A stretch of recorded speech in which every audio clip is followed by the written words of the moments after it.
Super star Rajinikanth Tamil Nadu மட்டும் இல்லாமல் உலகம் மொத்தமும் சேர்த்து அன்பால சூப்பர் ஸ்டார் என அழைக்கப்படுபவர்னா அது நம்ம ரஜினிகாந்த் மட்டும்தான். இன்றளவும் பார்த்தீங்கன்னா அடுத்தடுத்த படங்களில் பிஸியாக நடிச்சுட்டு வராரு. அப்படி சூப்பர் ஸ்டார் ரஜினிகாந்த் நடிப்பில் கடைசியாக வெளியான திரைப்படம் வேட்டையன். இந்த வேட்டையன் திரைப்படத்தை தொடர்ந்து இப்போ கூலி படத்தில் நடிச்சுட்டு வராரு. இப்போ சூப்பர் ஸ்டார் ரஜினிகாந்தோட பர்த்டே வாரம் என்பதனால சூப்பர் ஸ்டாரோட அடுத்த 6 படங்கள் அடுத்தடுத்த அறிவிப்பு வெளியாக போது. அது என்னென்ன அந்த 6 படங்கள் வாங்க நம்ம வீடியோக்குள்ளே போய் பார்ப்போம். அதுக்கு முன்னாடி சேனலுக்கு சப்ஸ்கிரைப் பண்ணிட்டு இந்த வீடியோக்கு லைக் பண்ணிட்டு வாங்க வீடியோக்குள்ளே போகலாம். கூலி படத்தை தொடர்ந்து சூப்பர் ஸ்டார் ரஜினிகாந்த் அவர்கள் ஜெயிலர் படத்துடைய 2ஆம் பாகத்தில் நடிப்பார் என பேச்சுக்கள் போய்கொண்டிருக்கு. அதாவது அண்ணாத்த தர்பார் போன்ற தோல்வி படங்களை கழிச்சு சூப்பர் ஸ்டார் இனி அவர் ரஜினி சூப்பர் ஸ்டார் இல்லை, விஜய் தான் அடுத்த சூப்பர் ஸ்டார், ரஜினியோட நாற்காலி ஆட்டம் கண்டுவிட்டது எனலாம் சொல்லப்பட்டது. அதுக்கு பதிலடி தரும் விதமாக தான் ஜெயிலர் படத்தில் நெல்சனோட டைரக்ஷனில் நடித்தார் சூப்பர் ஸ்டார் ரஜினிகாந்த். கிட்டத்தட்ட 750 கோடிக்கு மேலே வசூலை ஈட்டி வாரிக்கு வச்சிருந்தது. மேலும் இந்த படத்தில் மோகன்லால், சிவராஜ்குமார், ஜாக்கி ஷராப், சுனில் போன்றோர் முக்கியமான வேடத்தில் நடிச்சிருந்தாங்க. அதன் தொடர்ச்சியாக பார்த்தீங்கன்னா இப்போ ஜெயிலர் படத்துடைய 2ஆம் பாகம் உருவாக போகுது.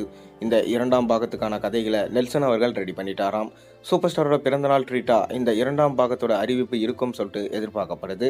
மேலும் இந்த 2ஆம் பாகத்தில் சூப்பர் ஸ்டார் ரஜினிகாந்தோட சேர்ந்து மீண்டும் மோகன்லால், சிவராஜ்குமார் நடிப்பாங்க என எதிர்பார்க்கப்படுது. ஆனால் இது ப்ரீக்வலாக இருக்குமா, இது சீக்வல் கிடையாது. ஜெயிலர் படத்துடைய 2ஆம் கதை கிடையாது. அதாவது ஜெயிலர் படத்தில் நம்ம சூப்பர் ஸ்டார் ரஜினிகாந்த் ஜெயிலராக எப்படி இருந்தார் அந்த வாழ்க்கையை தான் ரிவீல் பண்ண போகிறான் நம்ம நெல்சன். ஜெயிலர் படத்துடைய 2ஆம் பாகத்தை தொடர்ந்து அவரோட லைனப்ஸில் இருக்கிற இயக்குனர்னா மாரி செல்வராஜ். அதாவது மாரி செல்வராஜ் எடுத்த வாழை படத்தை சூப்பர் ஸ்டார் ரஜினிகாந்திடம் போட்டு காமிச்சிருக்காங்க. அப்போ சூப்பர் ஸ்டார் ரஜினிகாந்த் வாழை படம் அருமையாக இருக்குது, மேலும் கண்டிப்பாக நீங்கள் என்னோட படத்தை எடுக்கணும்னு சொல்லியிருக்காராம். மாரி செல்வராஜும் உங்களுக்காக ஒரு வில்லேஜ் ஓரியன்ட் அரசியல் கதை ரெடி பண்ணி வச்சுருக்கேன், அதில் நீங்கள் தான் நடிக்கணும், கண்டிப்பாக உங்களை வச்சு நான் படம் எடுப்பேன் அப்படின்னு சொல்லிட்டு மாரி செல்வராஜும் சொல்லியிருக்காராம். இதனால் மாரி செல்வராஜ் நம்ம சூப்பர் ஸ்டார் ரஜினிகாந்த் இணைய போகிறது ஏறக்குறைய உறுதியாக இருக்குது. மாரி செல்வராஜ் பார்த்திங்கன்னா கிராமத்து பேசிட்டில் அரசியலை பக்காவாக பேசுவார்.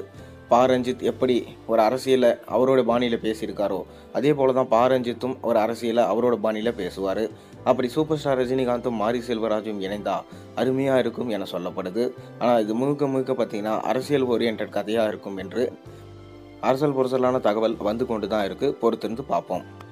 மாரி செல்வராஜோட கூட்டணியை தொடர்ந்து சூப்பர் ஸ்டார் ரஜினிகாந்தோடைய அடுத்த கூட்டணி யார் என்றது தெரிய வந்திருக்கு. அதாவது 33 வருடங்கள் கழித்து நம்ம ரஜினி மணிரத்னமோட சேர்ந்து நடிக்க போகிறாராம். இந்த அறிவிப்பு தான் சூப்பர் ஸ்டார் பர்த்டேவோட ஸ்பெஷலாக இருக்கும் என்று எதிர்பார்க்கப்படுது.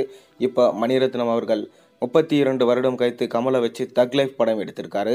நாயகன் படத்தை எடுத்தது மூலமாக மீண்டும் 33 வருஷம் கழிச்சு நம்ம கமலை வச்சு தக் லைஃப் படம் எடுத்திருக்காரு. அதை தொடர்ந்து சூப்பர் ஸ்டார் ரஜினிகாந்தை வச்சு 32 வருடங்கள் கழித்து இப்போ ஒரு படம் பண்ண போகிறாராம். சூப்பர் ஸ்டாரோட தளபதி படம் எந்த அளவுக்கு மக்களோட ஃபேவரட்டான படம்னு உங்களுக்கு தெரியும். சூப்பர் ஸ்டார் ரஜினிகாந்தை ஒரு ஐகானிக் கேரக்டரை உருவாக்க வச்சதுன்னா அது இந்த படம் தான். அதில் தேவா என்ற கதாபாத்திரத்தில் நடிச்சிருந்தார். மம்முட்டியும் கூட சேர்ந்து நடிச்சிருந்தாங்க. இந்த படம் எந்த அளவுக்கு ஹிட் ஆனதுன்னு உங்களுக்கு தெரியும். அதன் தொடர்ச்சியாக இப்போ சூப்பர் ஸ்டார் ரஜினிகாந்தோட சேர்ந்து மீண்டும் ஒரு படத்தை கமிட் பண்ணியிருக்காராம் நம்ம மணிரத்னம். தக் லைஃப் படத்தை முடித்த கையோட நம்ம சூப்பர் ஸ்டார் ரஜினிகாந்தோடைய அறிவிப்பு வரும் என எதிர்பார்க்கலாம். பொறுத்திருந்து பார்ப்போம். அதை தொடர்ந்து கே.எஸ். ரவிக்குமார் மீண்டும் சூப்பர் ஸ்டார் ரஜினிகாந்தை வச்சு ஒரு படம் எடுக்க போகிறதா அனௌன்ஸ்மெண்ட் பண்ணியிருக்காராம். அதாவது சூப்பர் ஸ்டார் ரஜினிகாந்தோட ஃபேவரட் இயக்குனர்னா அது கே.எஸ். ரவிக்குமாரும் ஒருத்தர். கே.எஸ். ரவிக்குமார் சூப்பர் ஸ்டார் ரஜினிகாந்தை வச்சு நிறைய படங்கள் எடுத்திருக்காரு. எல்லா படமே பார்த்தீங்கன்னா பிளாக் பஸ்டர் ஹிட். கடைசியாக எடுத்த லிங்கா படம் சரியாக போகாததுனால சூப்பர் ஸ்டார் ரஜினிகாந்தே 100 கோடி கொடுத்துருந்தாரு. இதனால் அப்போதுலேருந்து சூப்பர் ஸ்டார் ரஜினிகாந்தும் கே.எஸ். ரவிக்குமாரும் படம் பண்ணாமலே இருக்காங்க. மேலும் இப்போ மீண்டும் ராணா என்ற பழைய கதையை தொடங்க போகிறதா அறிவிச்சிருக்காங்க. இந்த ராணா படத்துடைய கண்டினியூவேஷன் தான் கோச்சடியான் படம். இப்போ இந்த ராணா படத்தை கையில் எடுக்கலான்னு சொல்லிட்டு சூப்பர் ஸ்டார் ரஜினிகாந்தும் கேட்டிருக்காராம். அதனால் கே.எஸ். ரவிக்குமாரும் பார்த்திங்கன்னா அந்த படத்தை எப்படியாச்சும் எடுத்தாகணும். ஏன்னா இந்த படத்துடைய கதை அந்தளவுக்கு ஒரு பீரியாடிக் கதையாக இருக்குது. இந்த படம் வந்தால் கண்டிப்பாக மக்களுக்கு பிடிக்கும் என ரஜினிகாந்தும் கே.எஸ். ரவிக்குமாரும் அடிக்கடி பேசிக்கிறாங்களாம்.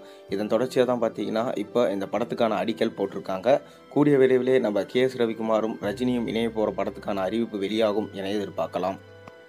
கே.எஸ். ரவிக்குமார் பீரியாடிக் படத்தை எடுக்க போகிறேன்னு அறிவிச்சிருந்தாலும் நம்ம ராஜமௌலி அவர்கள் நான் எடுப்பேன்டா கண்டிப்பாக ரஜினியை வச்சு, அது பீரியாடிக் படம் இல்லை, சயின்டிஃபிக் படம் அப்படின்னு சொல்லிட்டு அவர் அறிவிச்சிருக்காரு. அதாவது எந்திரன் போன்ற ஒரு மாசான படத்தை தான் சூப்பர் ஸ்டார் ரஜினிகாந்த் வச்சு எடுக்க போகிறாராம். ஏற்கனவே பாகுபலி போன்ற மேடைகளில் நம்ம ராஜமௌழி என்ன சொல்லியிருந்தார்னா, சூப்பர் ஸ்டார் ரஜினிகாந்தோட அமைய போகிற படம் வேறு மாதிரி இருக்கும், நீங்கள் கண்டிப்பாக வேறு மாதிரி ஒரு ரஜினியை பார்ப்பீங்க. ஆனால் அதற்கான சம்பவம், அதற்கான சந்தர்ப்பம் தான் பார்த்திங்கன்னா இன்னுமே எனக்கு அமையவே இல்லை.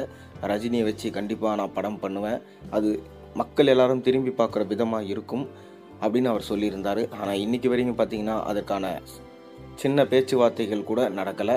ஆனால் ஒரு அன்அஃபிஷியல் டாக் என்னென்னா, ராஜமௌழி சார் அவர்கள் ரஜினியிடம் ஒரு கதையை சொல்லியிருக்காராம். அந்த கதை பிரித்து போகவே ரஜினி பார்த்திங்கன்னா ஓகே சொல்லிட்டாரு அப்படின்ற டாக் மட்டும்தான் போய்கொண்டு இருக்கு. ஏறக்குறைய பார்த்திங்கன்னா அடுத்த வருஷத்தில் இதற்கான அறிவிப்பு வெளியாகலாம், நம்ம எதிர்பார்க்கலாம். ரஜினிகாந்தோட லைனப்ஸில் புதுசாக ஒரு இயக்குனர் ஜாயின் ஆகியிருக்காரு. அது வேறு யாரும் இல்லை, நம்ம வெற்றிமாறன் தான். அதாவது விடுதலை படத்துடைய பாகம் 1 எடுத்தப்பவே ரஜினிகாந்திடம் போட்டு காமிக்கப்பட்டிருக்கு. இதை பார்த்த ரஜினிகாந்த் நல்லா இருக்குது, சூப்பராக இருக்குது, கண்டிப்பாக பார்த்தீங்கன்னா உங்களுடைய எல்லா படமே சக்ஸஸ் ஆகும் என பாராட்டியிருந்தார். அப்போவே வெற்றிமாறன் சார் உங்களுக்காக ஒரு கதை எழுதி வச்சுருக்கேன், அதில் நீங்கள் தான் நடிக்கணும், நீங்கள் நடித்தா நல்லாயிருக்கும், அது பார்த்தீங்கன்னா ஒரு புக்கை பேஸ் பண்ணி தான் எழுதியிருக்கேன், அது கண்டிப்பாக உங்களுக்கு ஒர்க் அவுட் ஆகும்னு சொல்லியிருக்காரு. ரஜினியும் பார்க்கலாம், கூடிய விரைவிலே அதற்கான நேரம் அமைஞ்சால் கண்டிப்பாக பார்த்திங்கன்னா நம்ம 2 பேரும் படம் பண்ணுவோம் அப்படின்னு சொல்லியிருக்காங்களாம். இப்போ விடுதலை 2 எடுத்து முடிச்ச கையோடைய வாடிவாசல் படத்தை எடுக்கலான்னு பிளான் பண்ணியிருக்காராம். கூடவே நம்ம ஜூனியர் என்டிஆர் படமும் எடுக்க பிளான் பண்ணியிருக்காராம். அதை தொடர்ந்து தான் பார்த்திங்கன்னா ரஜினியை வச்சு படம் பண்ணுவார்னு சொல்லிட்டு எதிர்பார்க்கப்படுது. இப்படி நம்ம வெற்றிமாறனும் ரஜினியும் மட்டும் இணைஞ்சு படம் வந்தால் கண்டிப்பாக அது தமிழ் சினிமாவிலே ஒரு மிகப்பெரிய சாதனையாக இருக்கும் என எதிர்பார்க்கப்படுது. நீங்கள் யாரோட இயக்கத்தில் ரஜினி நடித்தா நல்லாயிருக்கும், உங்களோட கருத்துக்களை மறக்காமல் கீழே கமெண்ட்டில் சொல்லுங்கள். மேலும் சேனலில் போடுற ஒரு வீடியோஸும் பிடிச்சிருந்தால் மறக்காமல் சேனலுக்கு சப்ஸ்கிரைப் பண்ணுங்கள், லைக் பண்ணுங்கள், பெல் ஐக்கனை ப்ரெஸ் பண்ணுங்கள். அப்போ தான் நான் போடுற வீடியோஸ் எல்லாம் உங்களுக்கு நோட்டிஃபிகேஷனாக சேரும்.